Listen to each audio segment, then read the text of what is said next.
നെടുമങ്ങാട് കുഞ്ഞിനെ മർദ്ദിച്ച് കൊലപ്പെടുത്തിയ പ്രതി അഷ്കർ കൊടും ക്രിമിനലെന്ന് ആദ്യ ഭാര്യ ആമിനയുടെ കുടുംബം പറയുന്നു. ആമിനെ അഷ്കർ ക്രൂരമായി മർദ്ദിച്ചിരുന്നെന്ന് ആമിനയുടെ അമ്മ ന്യൂസ് മലയാളത്തോട് പറഞ്ഞു. മർദ്ദിച്ചും കിണറ്റിലെറിഞ്ഞും പലതവണ കൊല്ലാൻ ശ്രമിച്ചു. അഷ്കറിന്റെ മർദ്ദനത്തെ തുടർന്നാണ് മകൾ കോമയിലായത്. മർദ്ദനമേറ്റ് അവശയായി ബോധം കെട്ടുവീണ യുവതിയെ അഷ്കറും കുടുംബവും ചേർന്ന് ഫാനിൽ കെട്ടിത്തൂക്കി കൊലപ്പെടുത്താൻ ശ്രമിച്ചതായും ആമിനയുടെ അമ്മ പറഞ്ഞു. കൊച്ചിനെ വലിച്ചഴച്ച് മുറിയിൽ കൊണ്ടിട്ട് അടച്ച് ഒരുപാട് ക്രൂരതയായിരുന്നു. ബാത്റൂമിൻ്റെ ക്ലോസറ്റിൽ ബേക്കിലെ തല വെച്ച് ഇടിക്കുമായിരുന്നു. ചെവിക്കെല്ലാം നോക്കി ഇടിയും അടി വയറ്റിൽ ചവിട്ട്, ഇങ്ങനെ ഒരുപാട് മർദ്ദനമായിരുന്നു. പലതവണ അവർ കൊല്ലാൻ ശ്രമിച്ചു. കൊച്ചിന് വിഷം കൊടുത്ത് കിണറ്റിൽ എടുത്ത് തള്ളിയിട്ട് തൂക്കി കൊല്ലാൻ ശ്രമിച്ചു. അങ്ങനെ പല ഇതും എൻ്റെ കൊച്ചിനുണ്ടായിട്ടുണ്ട്. മർദ്ദനത്തെ തുടർന്നാണ് കൊച്ചിന് ബ്ലഡ് ഫ്ലോട്ടായി ട്യൂമറായിട്ട് മാറിയത്. അതും സെറിബെല്ലത്തിലാണ്, മെഡിലോപ്ലാസ്മ. മോളിപ്പോൾ സംസാരിക്കൂല ശരിക്കും. ഹോമോ സ്റ്റേജ് ആയിരുന്നു മോള്, 13 മാസം. സനിസ ചേരുന്നു വിവരങ്ങളുമായിട്ട്. സനിസ, എന്തായാലും ഈ പറയുന്ന കാര്യങ്ങൾ കൂടി കേൾക്കുന്നതോടുകൂടിയിട്ട് അഷ്കറിന്റെ യഥാർത്ഥ സ്വഭാവം നമുക്ക് മനസ്സിലാക്കാൻ സാധിക്കുന്നു എന്നുള്ളതാണ്. ഒരു പിഞ്ചു കുഞ്ഞിനെ ഇത്തരത്തിൽ കൊലപ്പെടുത്തി എന്ന് പറയുമ്പോൾ തന്നെ ആ ഒരു മാനസികാവസ്ഥ നമുക്ക് മനസ്സിലാക്കാം. ഇതിനു മുൻപും സമാനമായിട്ടുള്ള ചെയ്തികൾ. ആദ്യ ഭാര്യയെ അത്രമാത്രം മർദ്ദിച്ചു. ഈ കോമ സ്റ്റേജിലായി ആശുപത്രിയിൽ കിടക്കുന്നു ആ പെൺകുട്ടി എന്നുള്ളതാണ്. വെറും 18 വയസ്സ് മാത്രം പ്രായമുള്ള ഒരു പെൺകുട്ടിയെയാണ് ഇത്തരത്തിൽ മർദ്ദിച്ചത്. ഇതിൽ പോലീസിന്റെ ഭാഗത്തു നിന്നും വലിയ വീഴ്ച ഉണ്ടായെന്ന് കൂടി കുടുംബം ആരോപിക്കുകയും ചെയ്യുന്നുണ്ട്. അപ്പോൾ ഈ ഒരു കുടുംബത്തിന്റെ ആരോപണത്തെ ഏത് രീതിയിലാണ് നമുക്ക് ഈ ഒരു സമയത്ത് നോക്കിക്കാണാൻ സാധിക്കുന്നത്? സ്വാതി, കേട്ടാൽ തരിക്കുന്ന തരത്തിലുള്ള ഒരു പ്രതികരണമാണ് ആമിനയുടെ ഉമ്മയുടെ പക്കൽ നിന്നും ഉണ്ടായത്. അഷ്കറിന്റെ ആദ്യ ഭാര്യയാണ് ആമിന. ആമിനയുടെ ഉമ്മ ഷജില ബീവിയാണ് നമ്മളോട് അല്പസമയം മുൻപ് പ്രതികരിച്ചത്. ഇതിൽ എടുത്തു പറയേണ്ട ഒരു കാര്യം, 18ാമത്തെ വയസ്സിൽ ഇവർക്ക് ഈ അഷ്കറിന്റെ സ്വഭാവത്തെക്കുറിച്ച് നാട്ടുകാരുമായി ബന്ധപ്പെട്ട് അറിവ് ലഭിച്ചതിനെ തുടർന്ന് ഈ കല്യാണം നടത്താൻ തന്നെ ഈ കുടുംബത്തിന് താല്പര്യമില്ലായിരുന്നു. ആ ഒരു സാഹചര്യത്തിൽ 18 വയസ്സ് മാത്രം പ്രായമുള്ള ആമിനയെ വീട്ടിൽ നിന്നും ഇറക്കിക്കൊണ്ടുപോവുകയായിരുന്നു അഷ്കർ. എന്നിട്ട് വാടക വീടെടുത്ത് ആമിനയെ അവിടെ 1.5 വർഷമാണ് ആമിന അഷ്കറിനൊപ്പം ജീവിച്ചത്. ആ 1.5 വർഷവും ആമിന കൊടിയ മർദ്ദനത്തിനാണ് ഇരയായത്.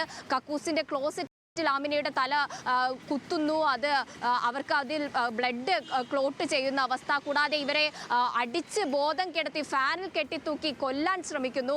കൂടാതെ പലതരത്തിൽ കിണറ്റിൽ തള്ളിയിട്ട് കൊല്ലാൻ ശ്രമിക്കുന്നു. എല്ലാ ദിവസവും മർദ്ദനം. ആ 1.5 വർഷവും തൻ്റെ മകൾ മർദ്ദനത്തിനിരയായി എന്നാണ് ഒരു ഉമ്മ പറയുന്നത്. കൂടാതെ തന്നെ ഈ ആദ്യഘട്ടത്തിൽ ആമിനയ്ക്ക് ഒളിച്ചോടി വന്നതുകൊണ്ട് തന്നെ, ഇറക്കിക്കൊണ്ടു വന്നതുകൊണ്ട് തന്നെ ഈ ആമിനയ്ക്ക് പറയാൻ കഴിയില്ലായിരുന്നു ഉമ്മയോട് തനിക്ക് ഇങ്ങനെ പ്രശ്നമുണ്ടെന്ന്. പക്ഷേ ഇവർ ഇത് മനസ്സിലാക്കുമ്പോൾ തന്നെ 1.5 വർഷമായിരുന്നു. അത്തരത്തിൽ അടികൊണ്ട് തലയിലെ ബ്ലഡ് ക്ലോട്ട് ചെയ്തതിന് ശേഷം ഇവർക്ക് ട്യൂമർ ആവുകയായിരുന്നു. ട്യൂമറായിട്ട് ഇപ്പോൾ ഇതാ തിരുവനന്തപുരം മെഡിക്കൽ കോളേജിലെ ഫിസിക്കൽ മെഡിസിൻ റിഹാബിലിറ്റേഷൻ സെന്ററിൽ ഇപ്പോൾ ആമിന ചികിത്സയിലാണ്. ട്യൂമർ കനത്ത ഒരു സാഹചര്യത്തിൽ അവർക്ക് സംസാരശേഷി വരെ നഷ്ടപ്പെട്ടിരുന്നു. ഇപ്പോഴാണ് സംസാരശേഷി അടക്കം വന്നിട്ടുള്ളത്. പാരലൈസ് ആയ ഒരു അവസ്ഥയിലായിരുന്നു. 21 വയസ്സാണ് ഇപ്പോൾ ആമിനയ്ക്ക്. 21ാമത്തെ വയസ്സിൽ ഈ ക്രൂര മർദ്ദനത്തെ തുടർന്ന് പാരലൈസ് ആയി ട്യൂമറിന്റെ ചികിത്സയിൽ തുടരുന്ന ആമിന ഇപ്പോഴാണൊന്ന് സംസാരിച്ചു തുടങ്ങിയത്. പഠിക്കാൻ മിടുക്കിയായിരുന്നു ആമിന. കൂടാതെ മറ്റൊരു ഗുരുതരമായ ആരോപണം ഉന്നയിക്കുന്നത് ആമിനയുടെ സഹോദരനെ കൊല്ലുമെന്ന് അഷ്കർ ഭീഷണിപ്പെടുത്തിയിരുന്നു. അങ്ങനെ ആമിന ചികിത്സയിൽ തുടരുന്ന സാഹചര്യത്തിലാണ് ആമിനയുടെ സഹോദരൻ മുങ്ങി മരിക്കുന്നത്. ആ മരണത്തിലും കുടുംബത്തിന് സംശയമുണ്ട്. കൂടാതെ നെടുമങ്ങാട് പോലീസിലും അതുപോലെ തന്നെ വനിതാ കമ്മീഷനിലും ഇവർ പലവട്ടം പരാതി നൽകിയതാണ്. എന്നാൽ പോലീസോ വനിതാ കമ്മീഷനോ ഇവരുടെ പരാതിക്ക് പുല്ല് വിലയാണ് നൽകിയത്. അത്തരത്തിൽ വലിയൊരു വീഴ്ച പോലീസിനും വനിതാ കമ്മീഷനും സംഭവിച്ചതുകൊണ്ടാണ് ഇന്ന് 1.5 വയസ്സ് മാത്രം പ്രായമുള്ള ഒരു കുഞ്ഞ്, അതും 51 മുറിവ് ശരീരത്തിൽ ഉണ്ടായി, ജനനേന്ദ്രിയത്തിൽ പരിക്ക് പറ്റി ആന്തരിക രക്തസ്രാവത്താൽ മരണപ്പെട്ടത്. അത്തരത്തിൽ ആ ഒരു ഗുരുതര വീഴ്ചയാണ് ഈ മരണത്തിലേക്ക് വരെ എത്തിച്ചത് എന്ന് ഈ ഒരു കൊടും ക്രിമിനലിനെതിരെ യാതൊരു നടപടി എടുക്കാത്ത അനാസ്ഥ തന്നെയാണ് ഈ മരണത്തിലേക്ക് എത്തിച്ചത് എന്ന് വേണം പറയാൻ. അത്തരത്തിൽ കൊടിയ മർദ്ദനമാണ് ആമിനയ്ക്കുണ്ടായത്. കൂടാതെ തന്നെ ഇയാൾ ഡാൻസേഴ്സിന്റെ വണ്ടി ഓടിക്കുന്ന പണിയും ചെയ്യുന്നതായിട്ട് പറയുകയുണ്ടായി. ഉമ്മ പറയുകയുണ്ടായി, ഈ ആമിനയെ പാർപ്പിച്ച വീട്ടിൽ ഈ ഡാൻസേഴ്സുമായി ചെല്ലാറുണ്ടായിരുന്നു. ഇയാൾക്ക് പരസ്ത്രീ ബന്ധമുണ്ടായതായിട്ടും ഇയാൾക്ക് ആരോപണമുണ്ട്. അത്തരത്തിൽ വലിയ രീതിയിൽ ക്രൂരമായ ക്രിമിനൽ മൈൻഡുള്ള ഒരാളാണ് അഷ്കർ എന്നാണ് ആമിനയുടെ ഉമ്മ പറഞ്ഞു വെക്കുന്നത്.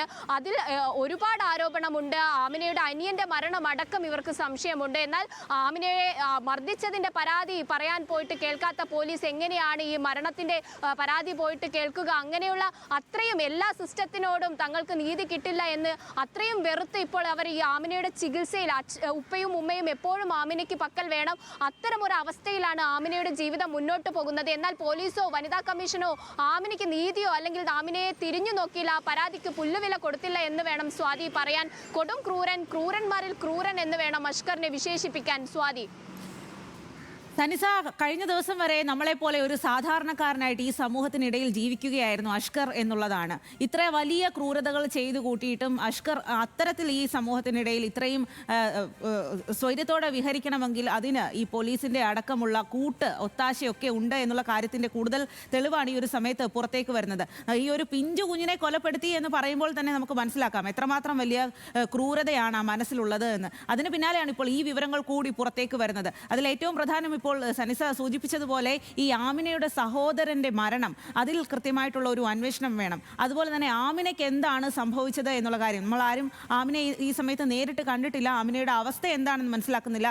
സനിസ അവിടെ നിന്ന് പറയുന്നത് അനുസരിച്ചാണെങ്കിൽ ഇത്തരത്തിൽ ട്യൂമർ ഉണ്ടാകുന്നു, അതുപോലെ തന്നെ പാരലൈസ്ഡ് ആകുന്നു എന്നൊക്കെ പറയുമ്പോൾ ഒരു 18 വയസ്സ് മാത്രം പ്രായമുള്ള പെൺകുട്ടിയെ എത്രമാത്രം അതിക്രൂരമായിട്ടാണ് മർദ്ദിച്ചത് എന്ന് കൂടി മനസ്സിലാക്കാനായിട്ട് സാധിക്കും. ഇപ്പോൾ നിലവിൽ ഈ പിഞ്ചു കുഞ്ഞിനെ കൊലപ്പെടുത്തിയതിലാണ് അഷ്കർ നിയമ നടപടികൾ നേരിടുന്നത്. തുടർന്ന് ഈ കാര്യങ്ങളിലൊക്കെ നിയമ നടപടികളിലേക്ക് അഷ്കറിനെ ആ കാര്യത്തിലൊക്കെ കേസ് ചുമത്തി പോലീസ് മുന്നോട്ട് നീങ്ങുമെന്ന് നമുക്ക് ഈ ഒരു സമയത്ത് പ്രതീക്ഷിക്കാൻ സാധിക്കുമോ?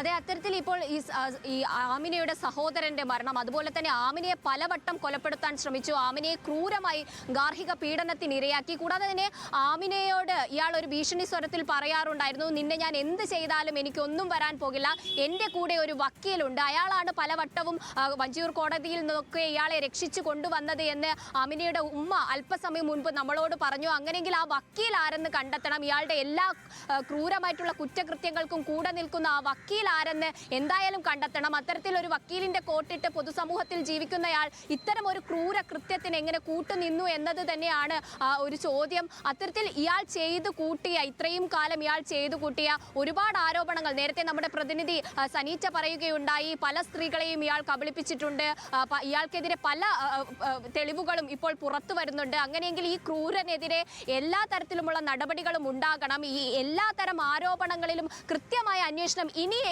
വേണം. കാരണം ഈ ഒരു അനാസ്ഥ, ഈ ആമിനയ്ക്ക് സംഭവിച്ച കാര്യങ്ങളും അതുപോലെ തന്നെ ആമിനയെ കെട്ടി തൂക്കി കൊല്ലാൻ ശ്രമിച്ചിട്ട് പോലും നടപടി സ്വീകരിക്കാത്ത ഒരു സാഹചര്യത്തിലാണ് 1.5 വയസ്സ് മാത്രം പ്രായമുള്ള ഒരു പിഞ്ചു കുഞ്ഞിന്റെ ജീവൻ ഇന്ന് നഷ്ടമായിട്ടുള്ളത്. അതുകൊണ്ട് ഇനിയെങ്കിലും ഈ പോലീസും അതുപോലെ തന്നെ വനിതാ കമ്മീഷനും ഇനിയെങ്കിലും അടിയന്തരമായി ഇടപെടണം എന്ന് തന്നെയാണ്. അങ്ങനെയെങ്കിലും പൊതുസമൂഹത്തിന് ഒരു മാതൃക കൊടുക്കണമെന്നാണ് ഇനി പറയാനുള്ളത്. കാരണം ഇത്രയും നീതി നിഷേധിക്കപ്പെട്ട ഒരു കേസ് ഈ അടുത്ത കാലത്ത് വന്നിട്ടുണ്ടോ എന്നറിയില്ല. ഒരു പിഞ്ചു കുഞ്ഞിനും മരണപ്പെടുന്നു, പലവട്ടം കൊല്ലാൻ ശ്രമിച്ചിട്ട് ഒരാൾ പാരലൈസ് ചെയ്തിട്ട് ചികിത്സയിൽ തുടരുന്ന ഒരു സാഹചര്യം. അത്രയും നീതി നിഷേധമാണ് ഈ ഒരു ഒറ്റ കേസിലൂടെ പുറത്തു വന്നിരിക്കുന്നത്. അടിയന്തരമായിട്ട് ഇടപെടൽ വേണം, സർക്കാർ ഇതിലേക്ക് ഒരു ഇടപെടൽ ചെലുത്തണമെന്ന് തന്നെയാണ് പറയാനുള്ളത്. സ്വാതി. ശരി സനിസ, എന്തായാലും ഇതിൽ കൃത്യമായിട്ടുള്ള ഇടപെടലുകൾ ഇനിയെങ്കിലും ഉണ്ടാകുമെന്ന് നമുക്ക് പ്രതീക്ഷിക്കാം. എന്തായാലും സനിറ്റയും സനിസയും ഒക്കെ അവിടെ നിന്നും നൽകിയ വിവരങ്ങൾ അനുസരിച്ച് ഈ ഒരു സമയത്ത് അന്വേഷണം ആ രീതിയിൽ പുരോഗമിക്കുന്നുണ്ട്. കൂടുതൽ വിവരങ്ങൾ, ഇയാളുടെ മുൻ ചെയ്തികളെക്കുറിച്ചുള്ള കൂടുതൽ വിവരങ്ങളൊക്കെ പുറത്തേക്ക് വരികയും ചെയ്യുന്നുണ്ട്. ഇതെല്ലാം കൃത്യമായിട്ട് നിരീക്ഷിച്ച് പോലീസ് നടപടി കേസിലേക്കൊക്കെ കടക്കും എന്ന് തന്നെ നമുക്ക് പ്രതീക്ഷിക്കാം. ഈ വാർത്തയുടെ കൂടുതൽ വിവരങ്ങൾ വരും മുറയ്ക്ക് അതിലേക്ക് നമുക്ക് എത്തുകയും ചെയ്യാം.